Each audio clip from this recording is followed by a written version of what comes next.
الله وبركاته.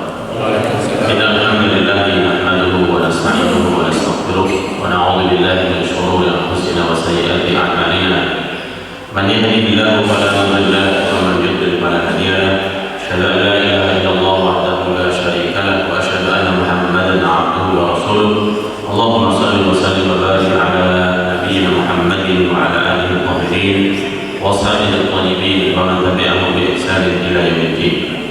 أما بعد، قال الله تعالى في القرآن الكريم: أعوذ بالله من الشيطان الرجيم. بسم الله الرحمن الرحيم. يرفع الله الذين آمنوا منكم والذين أوتوا العلم درجات. وقال رسول الله صلى الله عليه وسلم: من يرد الله به خيرا يفقهه في الدين. صدق الله صدق رسول الله صلى الله عليه وسلم. Hadirin jamaah salat subuh Masjid Istiqamah yang dirahmati Allah Subhanahu wa taala, segala puja dan syukur kepada Allah dan salawat serta salam semoga senantiasa tercurah kepada Nabi kita Muhammad sallallahu alaihi wasallam. Insyaallah kita akan melanjutkan kajian kitab Fiqh Sunnah karangan saya Sadiq. Pada pertemuan sebelumnya kita sudah sampai pada pembahasan tentang faraidus shalat ataupun hal-hal yang fardu, hal-hal yang wajib dan termasuk adalah rukun-rukun di dalam sholat. Kita sudah menjelaskan mulai dari niat yang diawali dengan niat sampai yang terakhir adalah tentang salam. Niat sampai salam, dan itu merupakan batas sholat, yang merupakan batas sholat. Batas pertama kali seseorang memasuki sholat sampai dia tidak boleh melakukan aktivitas apapun di luar sholat itu ketika seseorang sudah niat dan kemudian takbiratul ihram, dan kemudian dia kembali boleh atau dihalalkan kembali untuk melakukan aktivitas di luar sholat manakala sudah mengucapkan salam. Makanya dalam hadis disebutkan fa inna shalat tahrimuha at-takbir wa tahliluha at-taslim. Sesungguhnya sholat itu diharamkannya ketika dia sudah takbir dan halal kembali ketika dia sudah mengucapkan salam. Insyaallah pada pertemuan kali ini hadirin sekalian kita akan membahas tentang sunnatus shalat atau hal-hal yang sunnah di dalam sholat. Jadi dalam sholat itu ada perkara-perkara yang masuk kategori wajib, masuk kategori fardu, masuk kategori rukun, dan ada perkara-perkara yang masuk kategori sunnah. Tidak semua gerakan, ucapan, kegiatan dalam sholat itu tidak semuanya hukumnya satu, tidak semuanya wajib, dan juga tidak semuanya sunnah. Namun beberapa masuk kategori hukum-hukum tersebut ya. Ada yang sunnah, ada yang wajib, dan bahkan ada yang rukun. Terkait tentang sunnah sholat, dalam buku ini disebutkan lis-sholati sunanun ya. Sholat itu mempunyai sunnah-sunnah, baik itu sholat sunnah, baik itu sholat wajib maupun sholat sunnah itu sendiri. Yang kita tahu bahwasanya sholat itu ada yang kedudukannya wajib, ada yang kedudukannya sholat itu adalah sunnah. Namun di dalam sholat sunnah itu sendiri rukunnya juga sama ya, sama dengan sholat wajib ya, kecuali ada beberapa yang mungkin sudah kita singgung seperti berdiri waktu sholat. Jadi untuk sholat sunnah boleh seseorang melakukannya dengan duduk meskipun dia mampu berdiri. Hanya saja kebaikan atau pahala yang dia dapatkan separuh ya. Separuh baik. Adapun sunnah-sunnah di dalam sholat, yustahabbu lil musalli an yuhafidh 'alaiha liyanala thawabaha.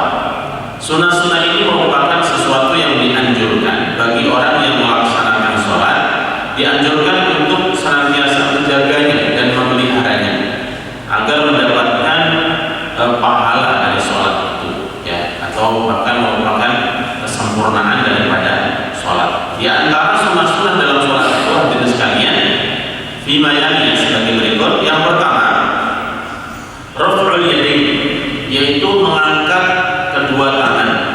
Mengangkat kedua tangan ketika di saat dia sedang takbir ya, terlebih adalah ketika sedang takbiratul ihram. Jadi mengangkat kedua tangan itu hukumnya sunnah. Adapun takbirnya adalah wajib. niat, kemudian takbiratul ihram, ini bagian dari rukun sholat. Nah, di saat seseorang mengucapkan takbir itu ada perkara sunnah yang dianjurkan, yaitu mengangkat kedua tangan. Yustahabbu an yarfa' yadayhi fi arba'i halat. Orang yang sholat ini disunahkan untuk mengangkat kedua tangannya di saat dia takbir, ya, dalam 4 keadaan, dalam 4 situasi. Al-ula inda takbiratul ihram, mengangkat kedua tangannya di saat dia sedang takbiratul ihram. Qala Ibnu Mundhir lam yahtalif ahlul ilmi fi annahu sallallahu alaihi wasallam kana yarfa'u yadayhi idza iftataha as-shalah. Ibnu Mundhir menyebutkan bahwasanya tidak ada perbedaan di kalangan ulama bahwasanya Nabi sallallahu alaihi wasallam senantiasa mengangkat kedua tangannya ketika membuka sholat, maksudnya ketika di saat takbiratul ihram, karena itu merupakan pembuka sholat, batas sholat di mana seseorang sudah tidak boleh lagi melakukan perkara-perkara di luar sholat, sebagaimana hadis yang tadi saya bacakan di awal. Waqala al-Hafidz Ibnu Hajar, ya, pensyarah Sahih Bukhari, beliau menyebutkan innahu rawa raf'ul yadayn fi awal shalah 50 sahabiyan. Hadis-hadis atau riwayat yang menyebutkan tentang bahwasanya Rasulullah itu mengangkat kedua tangannya di saat takbiratul ihram itu ada kurang lebih 50 sahabat yang meriwayatkan hadis ini. Yang boleh dibilang ini merupakan hadis mutawatir. Jadi sekalian yang dirahmati Allah, sedikit sebagai informasi, kalau kita belajar ilmu hadis, hadis itu ada beberapa kategori yang menyebutkan istilah hadis. Jika dilihat dari sisi perawinya, perawi itu adalah orang yang meriwayatkan hadis, ya. Karena hadis itu kan bersumber dari Rasulullah, kemudian didengar oleh sahabat. Nah, berapa jumlah sahabat yang mendengarkan hadis dari Rasulullah ini? Kemudian sahabat disampaikan lagi kepada level berikutnya ataupun tingkatan berikutnya, yaitu tabi'in. Berapa tabi'in yang mendengar hadis ini dari sahabat? Sampai orang yang terakhir meriwayatkan hadis, taruhlah siapa? Misalnya Bukhari, Muslim, Abu Dawud, Tirmidzi, Nasai, Ibnu Majah, ataupun yang lainnya, Malik, Ahmad, Syafi'i, dan seterusnya. Nah, setiap tingkatan itu apabila jumlahnya itu sangat banyak, sangat banyaknya ini adalah ukurannya mereka tidak mungkin untuk sepakat berbuat dusta. Kalau orang itu jumlahnya 2 orang, 3 orang, itu kan masih mungkin untuk sepakat berbuat dusta, dan kita kompromi aja untuk berbuat begitu. Tapi kalau jumlahnya banyak yang tidak mungkin untuk sepakat berbuat dusta, maka hadis ini disebut mutawatir. Mutawatir itu adalah dengan riwayat yang sangat banyak yang tidak mungkin orang berbuat dusta, ya. Itu hadis. Adapun Al-Qur'an itu memang mutawatir. Yang mutawatir maksudnya tidak ada satu huruf pun dari Al-Qur'an itu yang sampai kepada kita yang diriwayatkan oleh hanya sedikit orang, karena semua kaum muslimin itu sepakat tentang sampainya Al-Qur'an kepada kita itu sama dengan Al-Qur'an yang berasal dari Rasulullah SAW. Nah, hadis tentang mengangkat kedua tangan di saat takbiratul ihram ini, kalangan sahabat ataupun tingkatan sahabat ini ada kurang lebih 50 sahabat yang meriwayatkan hadis tentang itu. Minhum al-'asharah al-masyrud lahum bil jannah. Di antara 50 sahabat itu yang meriwayatkan hadis tentang mengangkat kedua tangan saat takbiratul ihram, 10 di antaranya ada sahabat yang disebutkan oleh Rasulullah, sahabat yang dijamin masuk surga, ya. Atau al-'asharah al-mubasysyirun bil jannah, yaitu 10 sahabat yang dijamin masuk surga. Itu 4 di antaranya adalah khulafaur rasyidin, ya, Abu Bakar, Umar, Utsman, Ali, kemudian Ja'far bin Abi Thalib, kemudian Sa'ad bin Mu'adz, Sa'ad bin Abi Waqqas, kemudian Abu Ubaidah bin Jarrah, kemudian ada Zaid bin Thabit, kemudian ada Abdurrahman bin Auf yang meriwayatkan hadis ini. Beliau mengatakan, sami Rasulullah sallallahu alaihi wasallam yaqul, aku mendengarkan Rasulullah sallallahu alaihi wasallam bersabda, ya, ada 10 sahabat yang disebutkan masuk surga, ya. Kemudian beliau mengatakan Abu Bakar bil Jannah, Umar bil Jannah, Utsman bil Jannah, Ali bil Jannah, sampai menyebutkan 9, dan yang terakhir itu dia menyebutkan namanya sendiri, wa Abdurrahman bil Jannah, ya, Abdurrahman bin Auf bil Jannah. Namun secara umum hadirin sekalian, semua sahabat itu adalah adil, yaitu orang yang bisa diterima riwayatnya. Adil dalam arti orang yang terpercaya, ya, semua sahabat, karena semua sahabat itu julukannya adalah radhiyallahu anhum. Makanya ketika kita menyebutkan nama salah satu sahabat, disunnahkan untuk mengucapkan radhiyallahu anhum, yang artinya semoga Allah meridhoi mereka, sebagaimana dalam Al-Quran surat At-Taubah, ya, as-sabiqun al-awwalun minal muhajirin wal ansar radhiyallahu anhum wa radu an, ya, para sahabat dari kalangan muhajirin dan ansar, mereka adalah orang-orang yang ridho dengan Allah dan Allah ridho kepada mereka. Wa rawa al-Baihaqi al-Hakim qala la na'lam sunnatan ittafaqa 'ala riwayatiha an Rasulillah al-khulafaul arba'ah thumma al-'ashara al-mashhud lahum bil jannah faman ba'dahum min ashabihi ma'a taqarrubihim fil bilad asy-syari'ah. Kami tidak melihat satu riwayat, satu sunnah yang mana para sahabat itu semuanya sepakat. Biasanya kan ketika ada satu sunnah, satu hadis, itu antara khulafaur rasyidin saja mungkin ada perbedaan, ya kan? Tentang riwayat ini yang berbicara tentang mengangkat kedua tangan ketika takbiratul ihram, itu 4 khulafaur rasyidin saja sepakat. Kemudian termasuk 10 sahabat yang dijamin masuk surga, dan sahabat-sahabat yang lain yang tadi disebutkan sampai ada 50, padahal mereka itu berpencar di berbagai negeri dan tempat, tapi mereka bisa bersepakat. Ini menunjukkan bagaimana kuatnya riwayat ini, ya, yang menyebutkan tentang sunnah seseorang untuk mengangkat kedua tangan, ya, di saat takbiratul ihram. Ini yang pertama, yaitu ketika di saat takbiratul ihram seseorang diperintahkan, disunahkan untuk mengangkat kedua tangan. Sifatul raf'i, bagaimana bentuk ataupun tata cara mengangkat kedua tangan. Warada fi sifati raf'il yadayn riwayat yang muta'addidah. Terkait mengangkat kedua tangan ini terdapat banyak riwayat yang beragam. Wal mukhtar alladhi 'alaihi al-jamaahir, adapun riwayat yang terpilih, yang menjadi pilihan oleh mayoritas, annahu yarfa' yadayhi hatta mankibayhi, bahwasanya Rasulullah mengangkat kedua tangannya itu sejajar dengan kedua bahunya. Bihaitsu tahada atrafa asabi'ahu a'la udunayhi, di mana ujung-ujung jarinya itu sejajar dengan telinganya. Wa ibhamuhu syahmatai udunayhi, dan ujung ibu jarinya itu sejajar dengan daun telinganya. Ini syahmah itu ini. Jadi seperti ini. Ini dalam kitab Said Sabiq, ya, Said Sabiq, warahatahu mangkibaihi, ya. Ini sebenarnya gabungan dari beberapa hadis, ya, karena memang dalam beberapa hadis itu disebutkan Rasulullah SAW mengangkat kedua tangannya itu sejajar dengan bahunya. Jadi kalau kita memahami tangan itu mulai dari ujung jari sampai telapak secara penuh, maka sejajar dengan bahu adalah seperti ini, ya.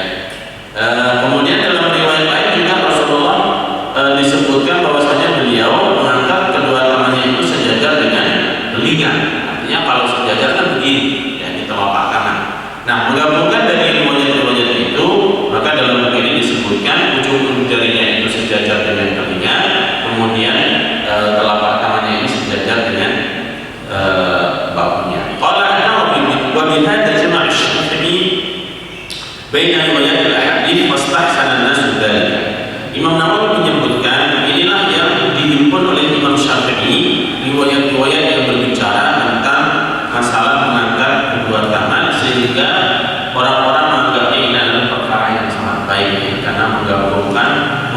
menurut dari riwayat-riwayat yang ada. Kalau seandainya seseorang dalam takbirnya begini, maka dia sudah betul, cuma satu riwayat yang diamalkan. Kalau seseorang sholatnya begini juga betul, cuma satu riwayat yang diamalkan. Tetapi ketika dia menggabungkan seperti ini, maka riwayat-riwayat itu teramalkan semuanya. Atau mungkin tata cara mengamalkan semua riwayat adalah padang setinggi telinga, padang setinggi bau. Ya boleh jadi hadis itu ketika diriwayatkan bahwasanya Rasulullah mengangkat tangan setinggi bau dan mengangkat tangan setinggi telinga, boleh jadi maksudnya adalah di suatu saat Rasulullah mengamalkan ini dan suatu saat mengamalkan yang lain. Akan tetapi dalam hal ini Imam Syafi'i berusaha untuk menggabungkan hadis-hadis yang ada itu sehingga disebutkanlah pemahaman seperti ini, ya, bahwasanya ujung-ujung jari itu setinggi telinga dan telapaknya itu setinggi bahu. Wa yustahabbu an yamudda asabi'ahu waqta raf'i, dan disunnahkan untuk membentangkan jari-jarinya ketika dia mengangkat tangannya, ya. Jadi bukan begini, ya, dan bukan begini. Ada orang yang soalnya begini, ya. Oh, kadang refleks saja, ya, refleks saja, ya, tidak. Atau mungkin sampai begini, oh, gitu, ya. Tapi membentangkan begini, maksudnya, ya, menghadapkan ke arah barat.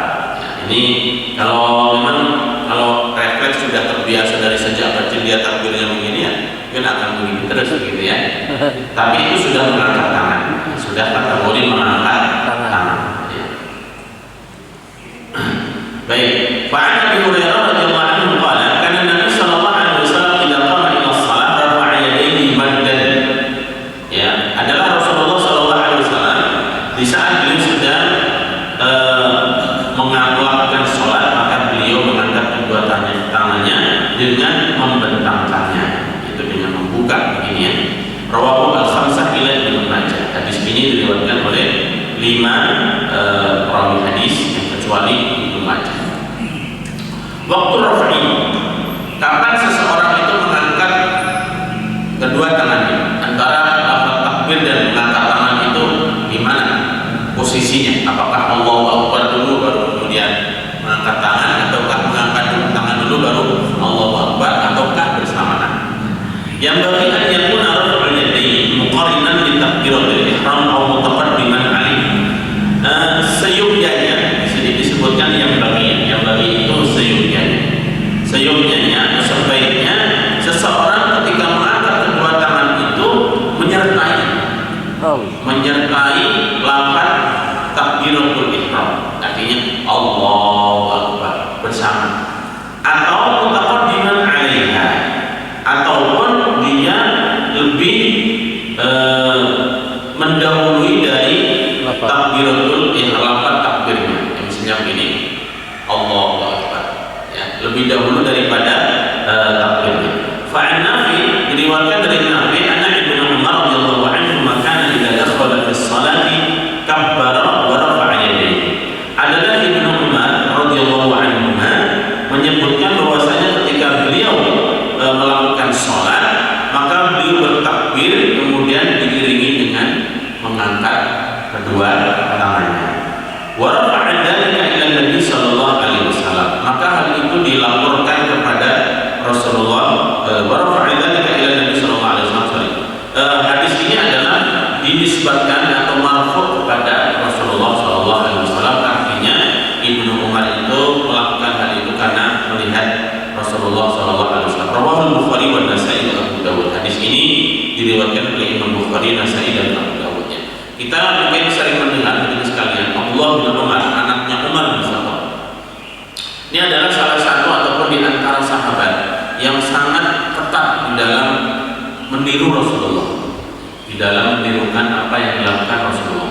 Bahkan sesuatu yang mungkin itu bukan bagian dari syariat itu dilakukan karena Rasulullah melakukannya. Mungkin pernah saya sampaikan, ya, bagaimana Ibnu Umar itu ketika jalan melewati satu jalan, beliau tahu jalan ini pernah dilewati oleh Rasulullah. Ketika di saat Rasulullah waktu itu jalan melewati jalan tersebut, itu ada satu dahan pohon yang masih melengkung begitu, ya, sehingga sehingga Rasulullah ketika melewati jalan itu menundukkan tubuhnya. Nah, Abdullah bin Umar suatu hari melewati jalan itu dan dahar itu sudah tidak ada, tapi dia ingin mengikuti apa yang dilakukan Rasulullah. Beliau itu tetap menundukkan tubuhnya, hanya mungkin ingin cintanya kepada Rasulullah. Tentu dalam hal ini hadirin sekalian, kita tidak mengatakan bahwasanya itu merupakan syariat, ya. Syariat itu adalah apabila itu memang dilakukan Rasulullah dan merupakan bagian dari syariat. Karena ada hal-hal yang dilakukan Rasulullah dan itu merupakan kebiasaan ataupun tabiat manusia, hal-hal yang sifatnya manusia. Oleh karena itu ada sebagian ulama yang menyebutkan beberapa hal yang dilakukan Rasulullah itu adalah merupakan bagian dari tabiat manusia, atau bahkan itu merupakan budaya ataupun tradisi kebiasaan masyarakat Arab setempat saat itu, ya. Contohnya di antara sebagiannya itu para ulama menyebutkan misalnya tata cara Rasulullah berpakaian ataupun model pakaian Rasulullah. Itu adalah bagian dari ada unsur budayanya. Karena masyarakat Arab pada saat itu memang mengenakan pakaiannya seperti itu, ya. Bahkan Muslim ataupun non Muslim, ya, orang-orang Muslim saat itu pun mereka juga bersorban, jadi sekalian, ya, menggunakan pakaian yang panjang. Rasulullah juga melakukan hal yang sama, ya. Jadi oleh karena itu sebagian ulama ada yang mengatakan ditinjau dari sisi usul fikihnya, syariatnya, bahwasanya bentuk pakaian dan sebagainya itu bukan merupakan bagian dari syariat, tapi itu ada unsur budayanya. Kalau kita orang Indonesia misalnya sholat itu menggunakan pakaian koko dan sebagainya, itulah budaya Indonesia. Namun para ulama juga kemudian menggarisbawahi, seandainya seseorang menggunakan pakaian bentuknya seperti pakaian yang dipakai oleh Rasulullah dengan niat yang ingin ittiba', mengikuti apa yang dilakukan oleh Rasulullah, insya Allah mendapatkan pahala. Insya Allah mendapatkan pahala disebabkan karena niatnya, Tetapi secara hukum sebenarnya bentuk pakaian itu, ya, tadi sekali lagi ada unsur budayanya. Adapun nilai syariatnya dalam berpakaian, nilai syariatnya itu adalah apa? Menutup aurat. Itu syariatnya, ya. Syariat dalam berpakaian itu adalah menutup aurat. Adapun mengenai bentuk model, yaitu ada unsur budaya dan kebiasaan masyarakat setempat, ya. Ada hal-hal lain yang ulama sebagian menjelaskan tentang itu merupakan bagian dari budaya dan bukan merupakan syariat. Misalnya diantaranya tentang tata cara makan, ya.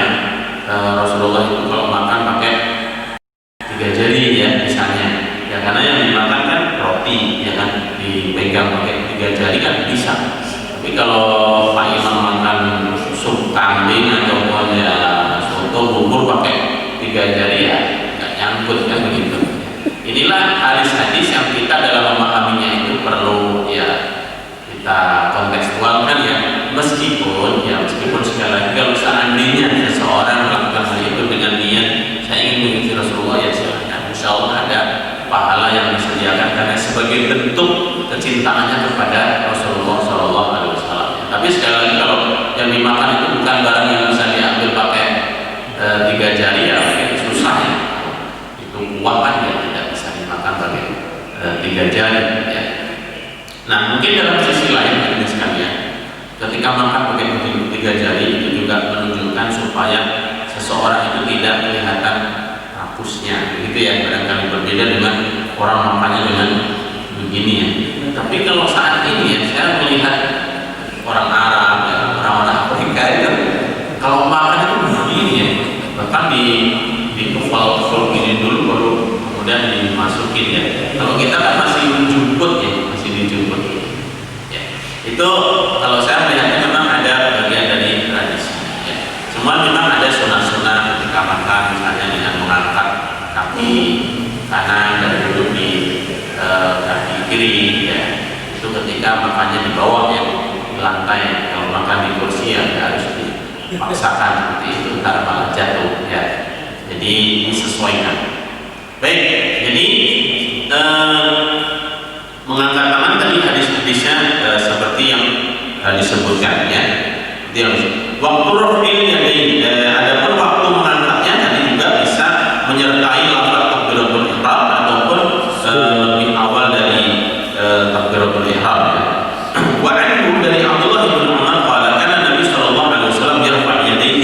hina yukabbir hatta yakuna hadfa makibaini aw qariban min dzalik. Dan juga dari Abdullah bin Umar menyebutkan adalah Nabi Shallallahu Alaihi Wasallam mengangkat kedua tangannya di saat ketika beliau sedang bertakbir sampai kedua tangannya itu sejajar dengan bahunya atau qariban min dzalik, ataupun dekat dengan itu. Maksudnya sejajar ataupun ya mendekati itu ya. Karena kalau kita sholat kan tidak perlu bawa meterannya. Maksudnya sholat harus benar-benar bawa meteran sejajar, kan tidak harus begitu. Ya, artinya qariban minhu, kurang lebih adalah seperti itu. Ya, bukan begini ya dan bukan begini ya. Ada sholat yang saking semangatnya mungkin takutnya lebih di bawah ada yang Allahu Akbar. Hadis-hadisnya itu antara sejajar bawah dengan sejajar telinga, tidak ada sejajar dada ini. Ada Allahu Akbar. Ini mungkin karena saking semangatnya supaya tidak kondisi bau. Baik. Al-hadits rawahu Ahmad wa ghairuhu. Hadis ini diriwayatkan oleh Imam Ahmad dan yang lainnya. Wa amma taqaddum raf'il yadayn ala takbiratul ihram qad jaa'a an Ibnu Umar. Adapun hadis yang menyebutkan tentang mengangkat tangan lebih dahulu daripada lafaz takbiratul ihram juga terdapat dari hadis Ibnu Umar. Karena Nabi sallallahu alaihi wasallam ketika qama ila shalat rafa'a yadayhi hatta yakuna hadwa mankibayhi thumma yukabbir. Rawahu Al-Bukhari dan Muslim adalah Nabi Shallallahu Alaihi Wasallam ketika sholat maka beliau mengangkat kedua tangannya sampai kedua tangannya itu sejajar dengan bahunya, kemudian beliau bertakbir. Jadi ini Allah gitu ya. Jadi hadis-hadis tentang itu semuanya ada. Wajah hadis Malik dan Bukhari dalam kitab Baratul Marfa'a yadayhi, dan bahkan dalam riwayat lain Rasulullah bertakbir kemudian baru mengangkat kedua tangannya. Rawahu Muslim. Artinya mengenai masalah ini hadisnya cukup banyak dan urusannya cukup lapang ya. Artinya ya tidak perlu dia diperdebatkan dalam masalah ini. Kondisi yang pertama, kapan seseorang disunahkan untuk mengangkat kedua tangan ya. Sekali lagi hadis sekali ini adalah sunnah-sunnah di dalam sholat, sunnah-sunnah di dalam sholat. Kemudian yang kedua, disunahkannya seseorang mengangkat kedua tangan adalah wa yustahabbu raf'ul yadayn 'inda ruku' wa raf'i minhu. Seseorang disunahkan untuk mengangkat kedua tangannya ketika hendak menuju ke ruku' dan ketika bangkit dari ruku' ataupun tidak. Jadi ini kondisi yang kedua dan ketiga.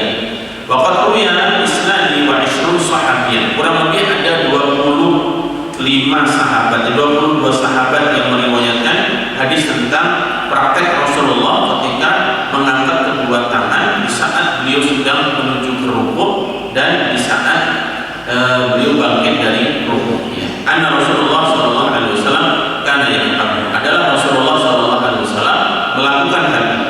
Dari Ibnu Umar, Abdullah bin Umar radhiyallahu anhu, qala kana Nabi sallallahu alaihi wasallam idza qama ila sholati rafa'a yadayhi hatta yakuna hadfa mankibayhi thumma yukabbir. Fa'idha arada an yarka, dan ketika Rasulullah hendak menuju rukuk, rafa'ahuma mithla dzalik, beliau mengangkat kedua tangannya seperti itu, seperti di saat ketika takbiratul ihram.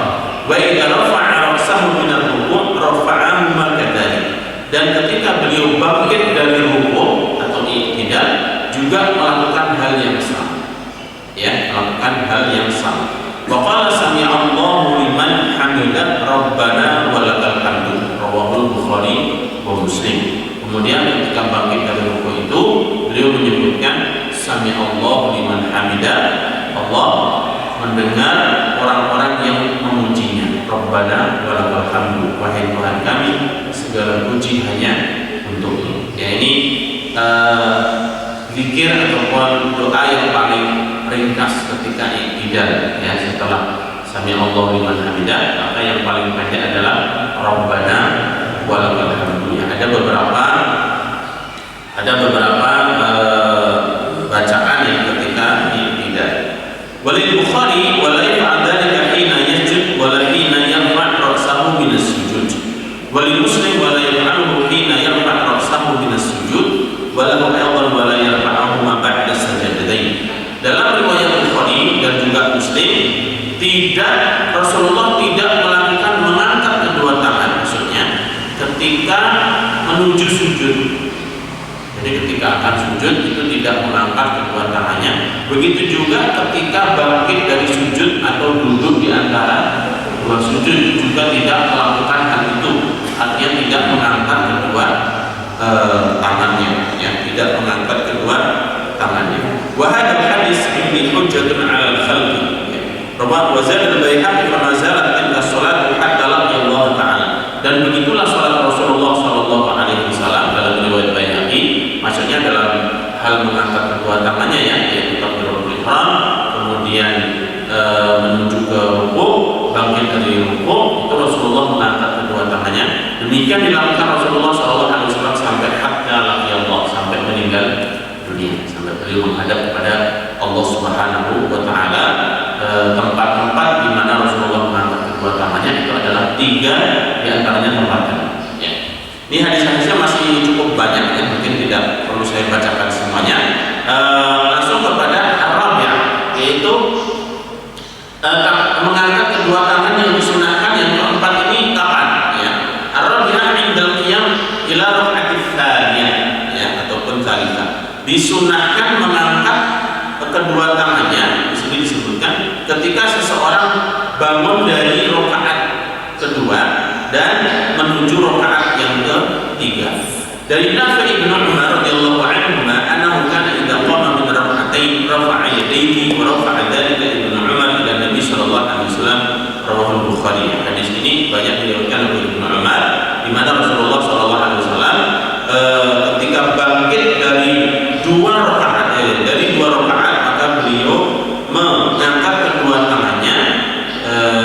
Hadis ini diriwayatkan oleh Ibnu Umar dan hukumnya marfu kepada Rasulullah SAW. Riwayat Bukhari, Abu Dawud dan Nasa'i. Wa an Ali fi wasfi salat Nabi, adapun hadis yang bersumber dari Ali radhiyallahu anhu tentang sifat ataupun tata cara salat Nabi, annahu kana idza qama min as-sajdatayn rafa'a yadayhi hatta mankibayhi wa qabbar.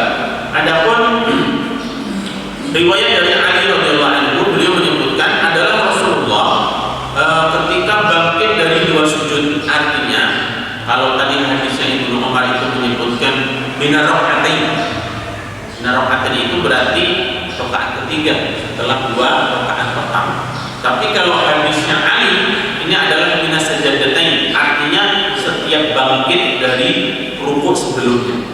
Ya, rakaat pertama kan kemudian ada dua sujud, kemudian bangkit kepada rakaat kedua, maka juga mengangkat kedua tangannya, ya, mengangkat kedua tangannya. Hadis ini rawahu Abu Dawud wa Ahmad wa Tirmidzi wa shahahahu wal murad bi sajdatain rak'atan. Hanya saja dalam buku Said Sabiq ini disebutkan yang dimaksud dengan lafaz sajdatain, dua sujud, itu adalah dua rakaat pertama. Nah, artinya memang Said Sabiq ini lebih cenderung pada mazhab Hanafi, di mana mazhab Hanafi 4 tempat yang disunahkan seseorang mengangkat kedua tangan itu adalah yang pertama takbiratul ihram, kemudian ketika akan menuju ke rukuk, kemudian bangkit dari rukuk, dan ketika masuk rakaat ketiga, artinya setelah duduk tahiyat awalnya.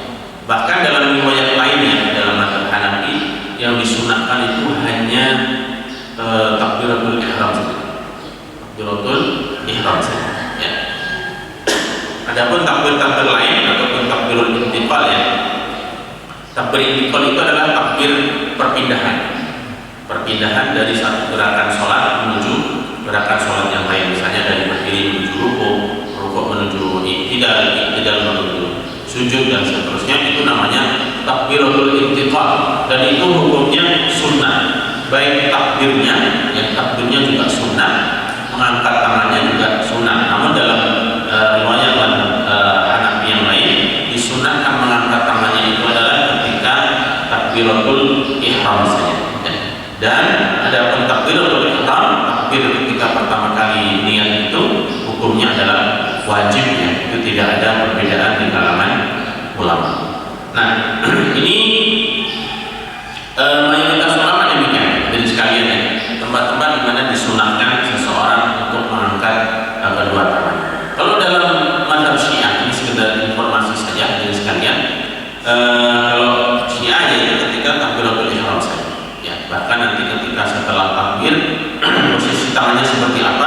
Ini berbeda dengan umumnya ahlu sunnah. Baik, musawatul mar'ah bil rajul fi hadhihi as-sunnah. Sunnah ini, sunnah mengangkat kedua tangan ini, itu hukumnya sama, berlaku bagi kaum laki-laki dan kaum perempuan, yang hukumnya sama. Qala Syaukani wa'lam anna hadhihi sunnah yashtariku fiha ar-rijal wan nisa. Ketahuilah bahwasanya sunnah ini berlaku bagi kaum laki-laki dan perempuan. Walam yarid ma yadullu ala al-farqi bainahuma fiha. Tidak ada satu riwayat pun yang menyebutkan atau menjelaskan perbedaan bagi kaum laki-laki dan perempuan. Wa kadza lam yarid ma yadullu ala al-farqi bainal rajul wal mar'ah bi miqdar raf'i. Begitu juga tidak ada hadis atau riwayat yang menunjukkan perbedaan tentang kadarnya. Kadar berapa lama mengangkat tangannya, itu tidak ada perbedaan laki-laki dan perempuan. Kemudian sunnah yang kedua, panjang. Sunnah yang kedua, bagi sekalian, tadi yang pertama adalah mengangkat kedua tangan. Yang kedua adalah wad'ul yamin 'ala al-shimal, yaitu meletakkan tangan kanan di atas tangan kiri. Ya, ini hukumnya juga sunnah. Hukumnya sunnah, ya, jangan dipahami sebuah kewajiban. Yundabu disunahkan wad'ul yadil yumna 'ala al-yusra fi shalah. Disunahkan seseorang ketika sholat untuk meletakkan tangan kanan di atas tangan kiri. Waqad warada fi dzalika 20 haditsan. Kurang lebih ada 20 hadis yang berbicara tentang masalah tersebut. An samaniyati asyara sahabiyyan wa tabi'in dari Nabi sallallahu alaihi wasallam, dan ada kurang lebih 18 sahabat yang meriwayatkan hadis tentang itu dari Nabi sallallahu alaihi wasallam. Di antaranya dari Sahal bin Sa'id. Qala kana Nabi sallallahu alaihi wasallam yaquluna an yada'a ar-rajulu yadahu al-yumna 'ala dhira'ihi al-yusra fi shalah. Adalah Rasulullah sallallahu alaihi wasallam beliau memerintahkan seseorang ketika sholat itu untuk meletakkan tangan kanannya fi dhira'ihi al-yusra. Dhira' itu adalah ini, lengan bawahnya. Lengan bawah itu namanya dhira'. Rasulullah memerintahkan untuk meletakkan tangan kanannya di dhira'ihi al-yusra fi shalah, yaitu di lengan kirinya. Qala Abu Hazim la a'lam illa annahu yunammi dzalika ila Rasulillah sallallahu alaihi wasallam, rawahu Bukhari. Wa qala al-Hafidz wa hadha hikmatur raf' hukmuhu wa hadha hukmu ar-raf' li'annahu maqulun ala anna al-amra lahum bidzalika huwa Nabi sallallahu alaihi wasallam. Itu juga komentarnya Al-Hafidz Ibnu Hajar tentang hadis ini, ya, sunnahnya seseorang untuk meletakkan tangan kanan di atas tangan kiri, ya. Dan dari Nabi sallallahu alaihi wasallam dia mengatakan, inna ma'syaral anbiya umirna bi ta'jili fitrina wa ta'khiri syukrina wa wad'i aymanina ala syama'ilina bis shalah. Rasulullah mengatakan, kami para kumpulan para nabi, nahnu ma'syaral anbiya. Rasulullah mengatakan, artinya dulu para nabi pun juga melakukan hal yang sama. Kami para nabi, kata Rasulullah, diperintahkan untuk menyegerakan berbuka puasa dan mengakhirkan sahur, dan kami diperintahkan untuk meletakkan tangan kanan kami di atas tangan kiri di salat, di saat salatnya. Wa an Jabir qala marra Rasulullah sallallahu alaihi wasallam bi rajulin wa huwa yusalli wa qad wada'a yadahu al-yusra 'ala al-yumna fantaza'aha wa wada'a al-yumna 'ala al-yusra. Pernah suatu hari Rasulullah sallallahu alaihi wasallam melewati orang yang sedang sholat, mungkin sholat sunnah, ya, karena kalau sholat wajib kan Rasulullah sedang sholat wajib juga, ya kan. Rasulullah sholat melewati seorang sahabat, ya, seorang laki-laki yang sedang sholat, di mana laki-laki ini ketika sholat dia meletakkan tangan kirinya di atas tangan kanan, ya, seperti ini, ya.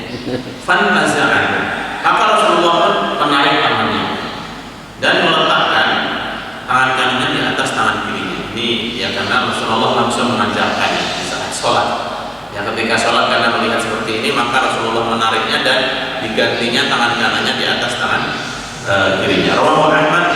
Hadis ini diriwayatkan oleh Imam Ahmad wa qala an-Nawawi isnaduhu sahih. Imam Nawawi menyebutkan hadisnya sanadnya adalah sahih. Wa qala Ibnu Abdul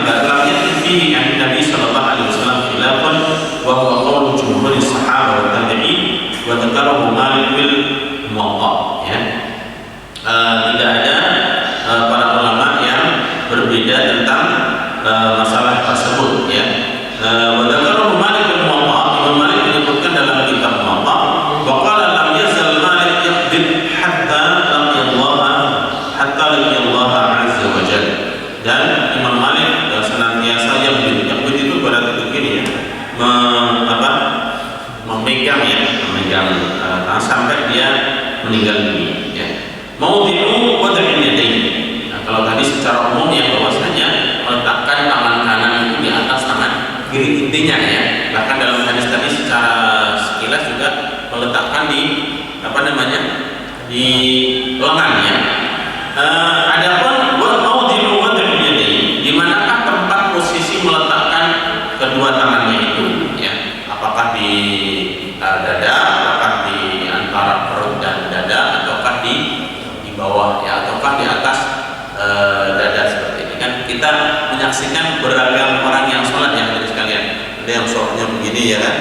Ada yang begini, ada yang ngelembret gitu ya, jutai ke bawah begitu ya, di bawah pusar begini. Ada yang melepas irsal ya. Qala Al-Kamal Ibnu Hammam. Al-Kamal Ibnu Hammam ini salah satu ulama dari mazhab Hanafi. Walam yasbut hadits sahih yujibul amal fi kaunil wad'i tahta as-sadr. Tidak ada satu hadis pun yang sahih menurut beliau ya, yang mengharuskan untuk dilakukan tentang tata cara meletakkan tangan ya, meletakkan tangan di bawah di bawah dada. Tidak ada hadis seperti itu menurut beliau. Wa fi qawlihi tahta as-surrah, ataupun di bawah pusar ya. Tidak ada hadis yang menyebutkan tentang secara sahih menurut beliau yang menyebutkan di bawah dada, atau di bawah dada berarti seperti ini, ataupun di bawah pusar ya, berarti seperti ini ya. Wal ma'hud 'inda al-Hanafiyah wa qawluhu tahta as-surrah. Akan tetapi dalam mazhab Hanafiyah yang diyakini ataupun yang dilakukan itu adalah tahta as-surrah, di bawah pusar. Makanya kalau kita menyaksikan orang-orang sholat yang dari kalangan Muslim dari India, Pakistan, kemudian Afghanistan ataupun Asia Tengah ya, Rusia ke sana ya, itu hampir sholatnya rata-rata begini ya, Allahu Akbar nyantai ya, nyantai. Termasuk mazhab Hambali ya. Dan sebenarnya mazhab Hambali ya, Saudi itu begini. Kalau bapak-bapak menyaksikan sholatnya para imam di Masjid Nabawi ataupun Mekah itu begini semuanya ya, bahkan begini ya, dalam mazhab Hambali ya. Nanti kalau yang di atas dada itu adalah dari siapa ulama baru ya, Syekh Al-Albani. Baik. Wa 'inda Syafi'iyah tahta as-sadr. Adapun dalam mazhab Syafi'iyah itu di bawah dada. Mazhab Syafi'iyah itu di bawah dada, di atas pusat. Wa Ahmad qaulani al-madhhabain. Adapun dalam mazhab Imam Ahmad itu dua riwayat, yaitu di bawah dada dan di bawah pusat. Yang tadi saya sampaikan ya, sebagian imam-imam masjid di Nabawi itu meletakkan tangannya di bawah pusat. Wa tahqiq al-musawwah bainahuma. Setelah dilakukan penelitian lebih lanjut, itu hadis-hadis ataupun riwayat yang menyebutkan itu kedudukannya sama. Wa qala Tirmidzi ila ahli ilmi min ashab Nabi sallallahu alaihi wasallam wa tabi'in wa man ba'dahum yarawna an yad'a ar-rajul yaminahu 'ala shimalihi fi as-salat wa ra'a ba'dhum an yad'aha fawqa as-surrah wa ra'a ba'dhum an yad'aha tahta as-surrah wa kullu dhalika waqi'un indahum. At-Tirmidzi menyebutkan bahwasanya para ulama dari kalangan para sahabat Nabi dan juga tabi'in dan orang-orang yang setelahnya, mereka berpandangan bahwasanya mereka itu melakukan hal itu ya, maksudnya meletakkan tangan kanan di atas tangan kiri ketika sholat, dan melihat sebagian mereka itu meletakkan di atas surah itu adalah pusat, dan sebagian melakukannya hal itu tahta surah, di bawah pusat. Wa kullu dzalika waqi'un. Semuanya itu dipraktikkan di kalangan mereka ya. Ini prinsipnya Said Sabiq memang demikian. Manakala ada contoh dalam ibadah dilakukan oleh para sahabat dan itu juga dilakukan orang-orang setelahnya, maka cukup untuk menjadi dalil ya, menjadi dalil. Baik, mana tadi? Walakin qad ja'at riwayat tufidu annahu sallallahu alaihi wasallam kana yad'u yadayhi 'ala sadrihi. Memang ada beberapa riwayat yang menyebutkan bahwasanya Rasulullah sallallahu alaihi wasallam ketika sholat itu meletakkan kedua tangannya 'ala sadrihi, di atas dadanya. Maksudnya di atas itu ya maksudnya di depan dada ya. Kalau orang ketika ketika berbaring itu namanya atas dada kan begini. Tapi ini adalah sholat dalam keadaan berdiri, maka ada yang memahami di atas dada itu ya di atasnya begini sehingga sholatnya seperti ini ya. Ini komentar saya seperti apa. Wa an hal bin Atha'i qala ra'aitu Nabi sallallahu alaihi wasallam yad'u al-yumna 'ala al-yusra 'ala sadrihi fawqa al-mifsal. Adalah Rasulullah sallallahu alaihi wasallam, aku melihatnya, katanya Hal bin Atha'i, aku melihat Rasulullah sallallahu alaihi wasallam ketika sholat itu meletakkan tangan kanannya di atas tangan kirinya di atas dada fawqa al-mifsal. Fawqa al-mifsal itu adalah ini sekalian ya. Mifsal itu adalah pergelangannya. Jadi seperti ini ya. Rawahu Ahmad, hadis ini diriwayatkan oleh Imam Ahmad wa hasanahu at-Tirmidzi, dan dihasankan atau hadis ini hasan menurut Imam at-Tirmidzi. Wa an Waqid bin Hajar qala sallaitu ma'an Nabi sallallahu alaihi wasallam fa wada'a yadahu al-yumna 'ala yadihi al-yusra 'ala sadrihi. Dari Waqid bin Hajar mengatakan aku salat bersama Rasulullah sallallahu alaihi wasallam, beliau meletakkan tangan kanannya di atas tangan kirinya di atas dadanya. Rawahu Ibnu Huzaimah wa sahahahu wa rawahu Abu Dawud wa Nasa'i billah. Dan hadis ini diriwayatkan oleh Ibnu Huzaimah dan disahihkan, dan juga diriwayatkan oleh Abu Dawud dan Nasa'i dengan lafaz tersebut. Tsumma wada'a yadahu al-yumna 'ala dhahri kaffihi al-yusra wa rusli.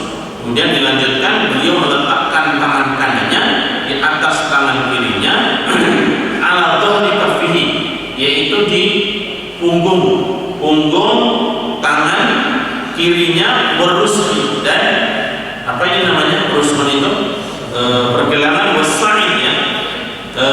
Wasa'id itu adalah lengan. Artinya ada beberapa riwayat di mana Nabi Shallallahu Alaihi Wasallam ada meletakkan di atas di atas punggung telapak tangan kiri. Riwayat lain Rasulullah melakukannya itu di atas pergelangan. Dalam riwayat lain sa'id itu di lengannya. Jadi riwayat ini semuanya ada ya, semuanya ada. Dalam satu riwayat meletakkannya begini. Ini terlepas dari mana posisinya ya. Yang pertama tentang masalah di atas tangan kanan, di atas tangan kiri, tangan kanan di atas tangan kiri. Sebagian riwayat begini, sebagian yang lain di atas pergelangan, sebagian lain ada di sini. Mengenai posisinya di dada ataupun di bawah dada ataupun di bawah pusat, riwayatnya seperti yang tadi disebutkan. Ya, semuanya ada. Ayat wada'a yumna 'ala dhahri yusra wa rusliha wa sa'i. Kesimpulannya Rasulullah adalah ketika meletakkan tangan kanannya itu ada riwayat yang menyebutkan di atas telapak tangannya, ada di atas pergelangannya, ada di atas lengannya, ada di atas lengannya. Tidak ada riwayat pun yang menyebutkan Rasulullah bersedekah ya, ataupun seperti ini ya. Tidak ada ya. Riwayat yang menyebutkan hanya 3 saja, yaitu di atas telapak tangan, di atas pergelangan, dan di lengan ya. Tidak ada yang begini ya, seperti kedinginan itu tidak ya, kecuali kalau memang kedinginan dan harus seperti itu ya. Boleh-boleh saja. Nah, ini bagian dari sunnah dalam sholat ya. At-tawajjuh atau doa istiftah. Ini yang ketiga dari sekalian ya. Sunnah yang ketiga adalah at-tawajjuh. Disebut tawajjuh karena wajjahtu wajhi lilladzi fatara, ataupun yang disebut dengan du'aul istiftah. Setelah takbiratul ihram, sunnahnya ada mengangkat kedua tangan, kemudian setelah diangkat diletakkan tangan kanan di atas tangan kiri dengan beberapa keterangan tadi ya. Sebagian ulama mengatakan di bawah pusar, sebagian di atas pusar, di bawah dada. Ada riwayat lain yang menyebutkan di atas dada. Adapun posisinya di atas sejajar dengan telapak tangan, ada yang di atas pergelangan, ada yang di atas lengan ya, semuanya ada riwayatnya. Setelah itu membaca doa istiftah. Nah, doa istiftahnya hadirin sekalian, yundabulil musolli an ya'tiya bi ayyi du'ain minal adhi. Disunahkan bagi orang yang sholat untuk membaca doa istiftah apapun. Maksudnya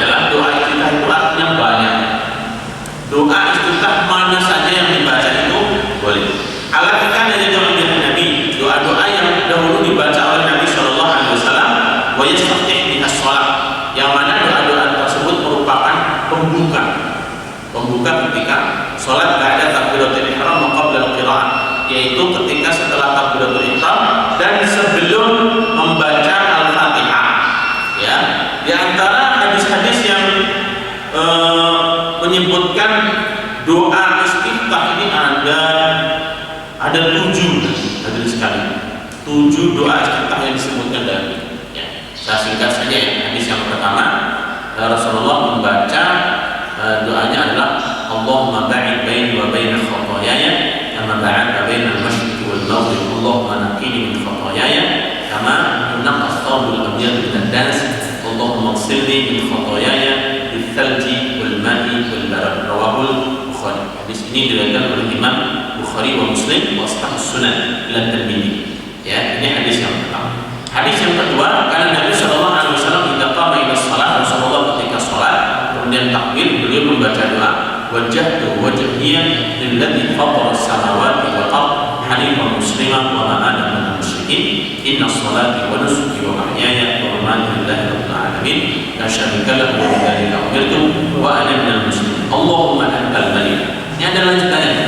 Allahumma antal malik la ilaha illa anta rabbi wa ana 'abduka wa la nafsi wa aqrabu bi dhanbi faghfirli fa innahu faghfirli dhunubi jami'an innahu la yaghfiru dhunuba illa anta wahdini li ahsanil akhlaq la yahdi li ahsaniha illa anta wasrif 'anni sayyi'aha la yasrif 'anni sayyi'aha illa anta labbaika wa sa'daik wal khairu kulluhu bi yadayk wasyarru laysa ilayk wa ana bika wa ilayk tabarakta wa ta'ala astaghfiruka wa atubu ilaik. Rawahu Ahmad wa Muslim. Ini sebenarnya kalau saya membaca dalam Azkar Nawawi antara hadis satu dengan hadis yang kedua ini sebenarnya sambungannya. Hadisnya panjang, bahkan hadis yang pertama tadi itu redaksinya adalah setelah hadis yang kedua, setelah wajah sampai astagfirullah wa atubu ilaik itu Allahumma ba'id baini wa baina khataayaya. Jadi hadisnya panjang. Oleh karena itu Imam Nawawi mengomentari kalau dirasa nanti istiftah itu cukup panjang, terlalu panjang, maka hendaknya membaca wajhtu wajhiya sampai wa ana minal muslimin. Ini komentar beliau. Ya, karena memang ya doa karena ini sunnah ya tidak harus lengkap. Tidak harus lengkap maksudnya tidak harus semuanya. Karena kalau harus semuanya, doa-doa yang Nabi baca oleh Nabi itu harus kita baca semuanya. Ya nanti enggak Al-Fatihah mungkin lama banget ini Al-Fatihahnya ya. Diamnya dari takbiratul ihram sampai Al-Fatihah kok lama banget. Apalagi misalnya sholat jahriyah sebelum Al-Fatihah diamnya lama sekali. Ini masih ngapal atau bagaimana? Kemudian hadis yang ketiga, ini hadis cukup pendek ini hadis sekalian, ini yang paling gampang sekali. Subhanakallahumma wa bihamdika wa ta'ala wa tabaraka ismuka wa ta'ala jadduka wa la ilaha ghairuka. Ini hadis ini diantaranya rawahu Muslim dan bisa dari Muqaddid wa Darqutni mausulan wa mauqufan. Hadis ini diriwayatkan oleh Muslim dengan sanad yang terputus dari. Adapun Darqutni bersambung dan mauquf. Kalau mauquf itu hadis sekalian hadisnya sampai sahabat saja. Ya. Qala Ibnu Qayyim sahih an Umar annahu kana yastaqim bi maqam Nabi. Hadis ini sampai kepada Umar ketika beliau salat menggantikan posisi Nabi. Wa yajhadihi wa yu'allimun nas. Bahkan membaca istiftahnya itu Umar dibaca secara keras. Umar bin Khattab membaca doa istiftah ini Subhanakallahumma wa bihamdika tabaraka ismuka wa ta'ala jadduka wa la ilaha ghairuka. Ini dibaca keras dengan niat untuk mengajarkan jamaah. Ya. Oleh karena itu hadirin sekalian, para ulama yang boleh untuk zikir setelah sholat dengan dibaca kencang itu dengan niat mengajarkan kepada para jamaah. Jadi kalau memang jamaah dirasa sudah pandai semuanya, sudah mengetahui semuanya berpikir ya, pikir sendiri-sendiri tidak mengapa dan mungkin akan lebih khusyuk barangkali begitu ya. Karena setiap orang itu punya hajat dan punya keinginan masing-masing. Kalau dipimpin oleh imam itu kan ya dia harus mengamini doa imam kan begitu. Ya kan belum tentu yang dibaca oleh imam doanya khususnya itu yang diingini oleh jemaah. Ini hadisnya cukup panjang hadis sekalian. Intinya doa istiftah itu banyak. Kalau seandainya nanti anak kita sekolahan kemana gitu ya, kemudian pulang, coba nanti bacakan doa istiftah dengan tes. Doanya beda. Ini kok doanya beda dengan apa yang dipelajari bapak ini? Ini Islam apa ini? Nah, ini juga lain lagi nih penafsirannya. Padahal bapaknya yang tidak tahu, ya. Bapaknya yang tidak, anaknya yang tidak tahu pun atau ilmunya masih terbatas. Bapak yang benar ini, bapak yang salah, bapak harus berubah. Sama-sama menyalahkan. Padahal semuanya ada habisnya dan terjadi apa namanya perseteruan disebabkan kekurangan ilmu. Semoga Allah memberikan hidayah kepada kita. Baik hadirin sekalian, itu saja mungkin sebagian dari sunah-sunah dalam sholat dengan beragam perinciannya dan dalil-dalilnya. Semoga memberikan kemahaman kepada kita. Qul qawli hadza astaghfirullahaladzim. Sallallahu alaihi Muhammadin wa ala alihi wa sahbihi. Alhamdulillah.